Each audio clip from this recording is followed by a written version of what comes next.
Hello friends, only technical channel में आप सभी का बहुत बहुत स्वागत है। 2020 का जो साल था उसके अंदर काफ़ी सारे आईपीओ आए। ज़्यादातर जो आईपीओ थे वो सक्सेसफुल रहे, उन्होंने हमें अच्छा खासा पैसा बना के दिया। कुछ आईपीओ तो इनफैक्ट डबल हो गए। तो इस वीडियो के अंदर हम देखने वाले हैं कि इस साल यानी कि 2021 के अंदर कौन से इंपॉर्टेंट आईपीओ हैं जिस पे हमें नज़र रखनी है, जिस पे हमें वॉच रखना है। साथ साथ इस वीडियो के अंदर मैं आपको ये भी बताऊंगा कि किसी भी कंपनी को आईपीओ लाने के पीछे क्या बेनिफिट होता है, और ये भी आपको बताऊंगा कि किसी भी आईपीओ के अंदर अप्लाई करने से पहले कौन सी वो इंपॉर्टेंट टिप्स है जिसका हमें ज़रूर से ज़रूर ध्यान रखना चाहिए। तो देखने के लिए बने रहिएगा मेरे साथ ओनली टेक्निकल चैनल पर। अगर आपने मेरा चैनल अभी तक सब्सक्राइब नहीं किया है तो ऐसी इंपॉर्टेंट वीडियो पाने के लिए प्लीज़ मेरे चैनल को सब्सक्राइब कीजिए। तो चलिए सबसे पहले समझते हैं आईपीओ यानी कि इनिशियल पब्लिक ऑफरिंग किसे बोलते हैं। देखिए दोस्तों, कोई भी कंपनी है उसको एक्सपेंड करने के लिए फंड्स की रिक्वायरमेंट होती है। उस फंड्स की जो रिक्वायरमेंट है उसके लिए लिमिटेड सोर्सेज होते हैं। पहला जो सोर्स होता है, जनरली हम लोग अपने किसी फ्रेंड को अप्रोच करते हैं, किसी रिलेटिव को अप्रोच करते हैं, लेकिन वो जो सोर्स होता है वो काफ़ी लिमिटेड होता है। दूसरा हमारे पास ऑप्शन है किसी लेंडर या फिर बैंक के पास जाना। वहाँ पे हमें एक पर्टिकुलर रेट ऑफ इंटरेस्ट पे करना पड़ता है, यानी कंपनी के ऊपर डेब्ट हो जाता है। और तीसरा जो सोर्स होता है जिसके बारे में हम लोग बात करने वाले हैं कि अपनी कंपनी को शेयर बाजार के अंदर लिस्ट करा देना। अपना जो ओनरशिप होती है, फॉर एग्जांपल अगर किसी के पास किसी कंपनी का 100% ओनरशिप है, तो जितना वो ओनरशिप अपने डाइल्यूट करना चाहता है 10% 20%, तो उतनी वो ओनरशिप बेसिकली जो है स्टॉक एक्सचेंज के थ्रू पब्लिक में सेल कर देता है। तो ये जो पूरा जो प्रोसेस होता है उसी को हम लोग इनिशियल पब्लिक ऑफरिंग बोलते हैं। कहने का मतलब ये है, कोई भी कंपनी अगर कैपिटल रेज करने के लिए फर्स्ट टाइम हमारा जो स्टॉक एक्सचेंज है उसके साथ लिस्ट होती है, तो उसी जो पूरे प्रोसेस को हम लोग इनिशियल पब्लिक ऑफरिंग बोलते हैं। इसकी हेल्प से जो कंपनी का जो नाम है वो स्टॉक एक्सचेंज के अंदर लिस्ट हो जाएगा, यानी कि वो एनएससी और जो बीएससी है हमारा नेशनल स्टॉक एक्सचेंज या फिर बॉम्बे स्टॉक एक्सचेंज, उसका जो शेयर है उस पर ट्रेड होने लगेगा। और मतलब उसके जो पब्लिक है वो शेयर को बाई और सेल कर सकती है। अब इसके बहुत सारे बेनिफिट भी हैं, एडवांटेजेस भी हैं, डिसएडवांटेजेस भी हैं। अगर कंपनी ने दूसरा ऑप्शन चुना होता, यानी कि अगर वो किसी लेंडर के पास गए होते जहां से उसको एक तरीके से डेप्ट मिल जाता, तो कंपनी को एक सेट अमाउंट का जो रेट ऑफ इंटरेस्ट है उसको वो पे करना पड़ता। तो इसका एक तरीके से कंपनी को एडवांटेज ये होता कि कंपनी का जो हिस्सेदारी है, जो अब बेसिकली आईपीओ के अंदर जो डाइल्यूट हो रही है, जो कंपनी का जो ओनर था उसके पास 100% हिस्सेदारी थी, लेकिन आईपीओ के अंदर वो जो हिस्सेदारी है वो डाइल्यूट हो जाएगी जितना भी वो चाहता। फॉर एग्जांपल अगर उसने 20% अपनी हिस्सेदारी सेल कर दी है, तो उसके पास अब हिस्सेदारी रह जाएगी ओनली 80%। लेकिन अगर वो सेकंड ऑप्शन चूज करता, किसी लेंडर के थ्रू जाता, तो उसको ये जो हिस्सेदारी थी बेसिकली अपनी डाइल्यूट करने की जरूरत नहीं पड़ती, लेकिन कंपनी के ऊपर डेप्ट यानी कि कर्जा होता हो जाता, और उसके बदले में कंपनी को टाइमली इंटरेस्ट की पेमेंट बैंक को करनी पड़ती। लेकिन आईपीओ की वजह से उसकी हिस्सेदारी जरूर डाइल्यूट हो गई, लेकिन अब उसको किसी का डेप्ट चुकाने की जरूरत नहीं है, उसको कोई भी मंथली इंटरेस्ट पे करने की जरूरत नहीं है। तो बेसिकली एक तरीके से उसने जो अपनी हिस्सेदारी है वो पब्लिक में सेल कर दी है। तो ये पूरा जो प्रोसेस होता है ये आईपीओ। नेक्स्ट स्लाइड के अंदर देखते हैं हम लोग कि आईपीओ के क्या बेनिफिट होते हैं किसी भी कंपनी को। तो पहला और जो मेन बेनिफिट है बेसिकली एक मनी मेकिंग एक्सरसाइज है, यानी कि कंपनी को फंड्स की रिक्वायरमेंट होती है। जैसा कि मैंने आपको शुरू में बताया कि अपने बिजनेस को इम्प्रूव करने के लिए, एक्सपेंड करने के लिए मनी की ज़रूरत पड़ती है। तो बेसिकली जो फंड्स की जो रिक्वायरमेंट होती है वो आईपीओ से पूरी हो जाती है। साथ साथ जो स्टॉक एक्सचेंज है उसके अंदर लिस्ट होने की वजह से कंपनी के अंदर जो लिक्विडिटी है वो भी काफ़ी इंक्रीज हो जाती है, यानी कि उसके जो शेयर है वो आसानी से बाई और सेल हो सकते हैं, बिकॉज उसको एक पर्टिकुलर प्लेटफॉर्म मिल गया है बाई और सेल करने से।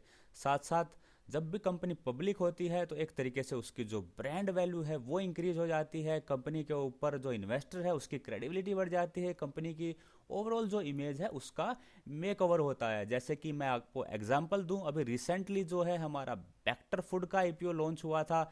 हम में से बहुत से को ये भी नहीं पता होगा कि बेक्टर फूड बेसिकली एक बिस्किट बनाने वाली कंपनी है। हमें सिर्फ ब्रिटानिया, आईटीसी, सनफिश जैसे जो ब्रांड हैं या फिर पार्ले जैसे ब्रांड है बिस्किट के, उनके बारे में पता होगा। लेकिन जब बेक्टर फूड लिस्ट हुआ तो हमें एक्चुअली ये पता लग गया कि वेक्टर फूड नाम से भी कोई बिस्किट बनाने वाली कंपनी है। तो एक तरीके से कंपनी को रिकॉग्नाइजेशन मिलता है, एक ब्रांड वैल्यू कंपनी की इंक्रीज होती है। और ये मैं आपको ऑलरेडी बता चुका हूँ कि ये लोन लेने से काफ़ी बेटर है, क्योंकि लोन पे उसको रेगुलर इंटरेस्ट पे करना पड़ता है। यहाँ पे ऐसा कुछ नहीं है, कंपनी की हिस्सेदारी ज़रूर लिक्विडेट होती है, लेकिन जो कंट्रोलिंग स्टेक होता है वो बेसिकली ओनर के पास ही रहता है। तो ये कुछ बेनिफिट हो गए।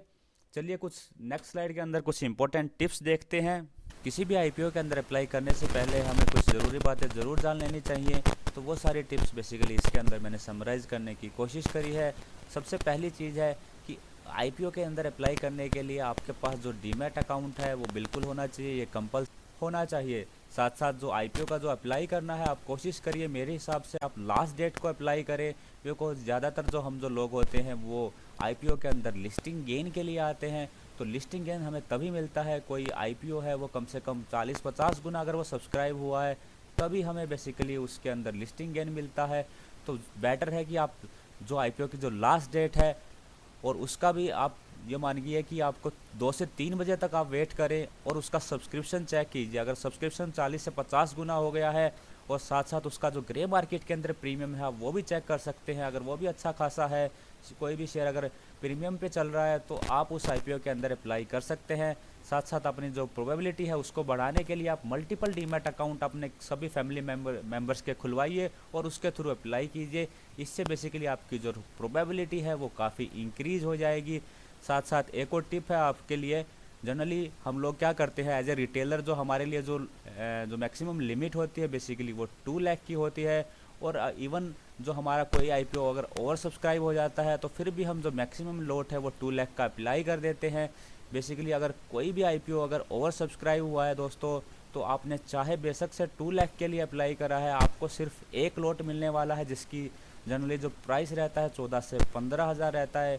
इसलिए अगर कोई भी आईपीओ ओवर सब्सक्राइब हुआ है तो आपसे रिक्वेस्ट है आप उसके अंदर सिर्फ एक लोट के लिए अप्लाई कीजिए।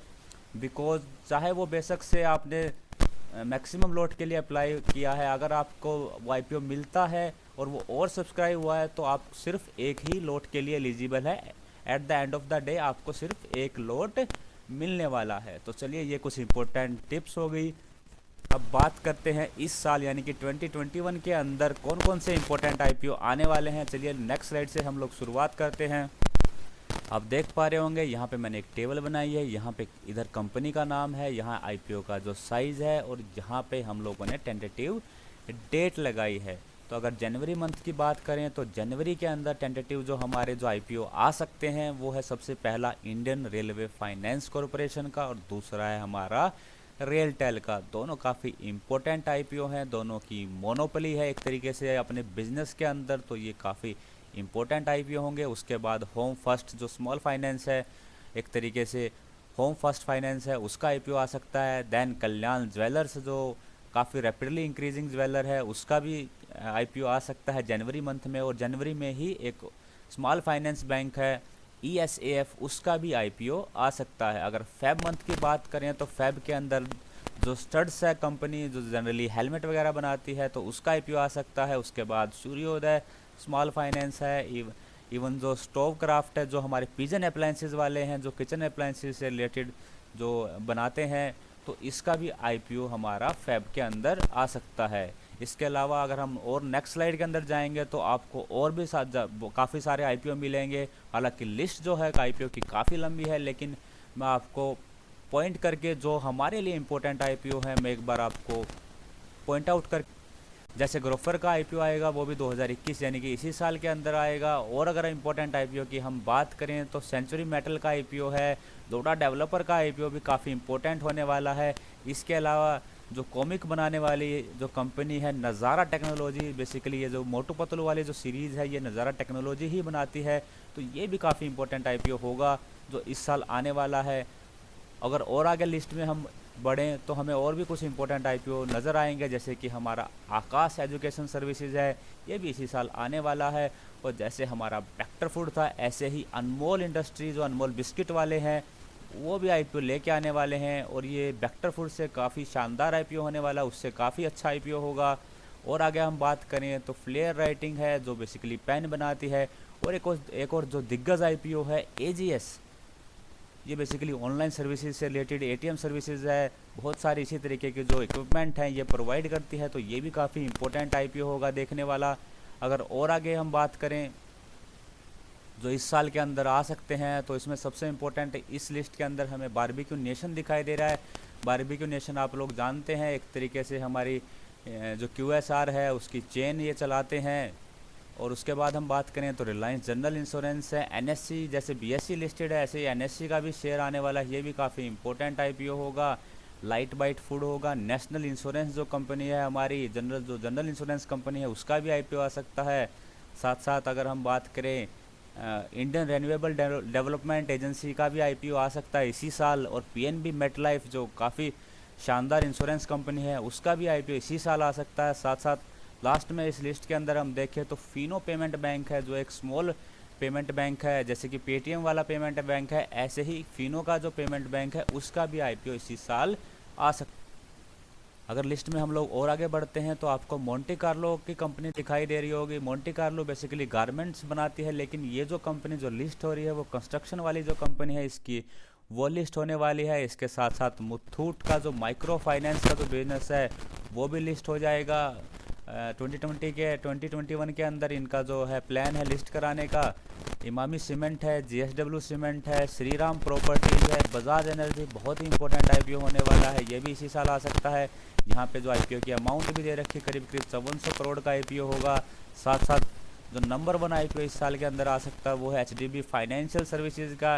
ये जो है एचडीएफसी बैंक की सब्सिडरी है जो फाइनेंशियल सर्विसेज प्रोवाइड करती है। 9000 करोड़ का काफ़ी बड़ा आईपीओ वो भी इसी साल आ सकता है। और लिस्ट के अंदर जो लास्ट स्लाइड है उसके अंदर आप देख पा रहे होंगे कि जैसे कि बीएससी एनएससी है ऐसे ही national commodity and derivative exchange है एनसीडीएक्स का आईपीओ भी इसी साल आ सकता है। साथ साथ अगर और आगे बात करें तो आपका जो फेवरेट है जोमेटो, जिससे आप ऑनलाइन फूड की डिलीवरी करते हैं, ऑर्डर करते हैं, तो जोमेटो भी इसी साल आ सकता है। साथ साथ जो लावा है फ़ोन की कंपनी, आदित्य बिरला सनराइफ जो म्यूचुअल फंड है, इंडिगो जो पेंट की कंपनी है, और भी काफ़ी सारे आईपीओ इस साल के अंदर आ सकते हैं। तो लिस्ट काफ़ी लंबी थी दोस्तों, आप पॉज करके एक बार देख सकते हैं। तो ये जो पूरी वीडियो थी बेसिकली इसके अंदर हमने डिस्कस किया कि आईपीओ किसे बोलते हैं, किसी भी कंपनी को आईपीओ लाने से क्या बेनिफिट होता है। साथ साथ मैंने कुछ आपके साथ कुछ इंपॉर्टेंट टिप्स भी शेयर करी, और साथ साथ हमने देखा कि पूरा लिस्ट 2021 के अंदर बहुत से आईपीओ आने वाले हैं, और उसमें से काफ़ी सारे ऐसे आईपीओ हैं जो हमारा पैसा डबल कर सकते हैं। तो अगर जब वो आईपीओ आएंगे तो मैं आपके लिए वीडियो ज़रूर बनाऊंगा, तो बने रहिएगा मेरे साथ ओनली टेक्निकल चैनल पर। अगर आपको ये मेरी वीडियो पसंद आए तो प्लीज़ लाइक कीजिएगा, शेयर कीजिएगा। वीडियो देखने के लिए आप सभी का बहुत बहुत धन्यवाद। जय हिंद।